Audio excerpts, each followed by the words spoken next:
Сіз білесіз бе, медицинада 15 диета түрі бар екенін.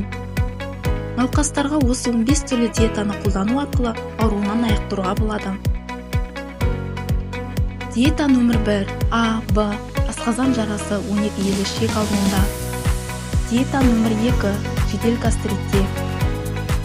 Диета номер 3 іш қатуда қолданылады. Осылай әр диетаның өз қызметі бар.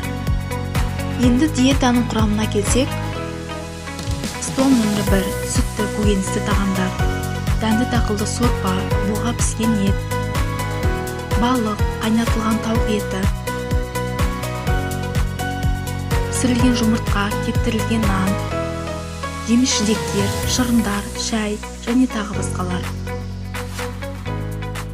Ал бізде ағзамызға пайдалы диеталық тағамдардың барлық түрі кездеседі.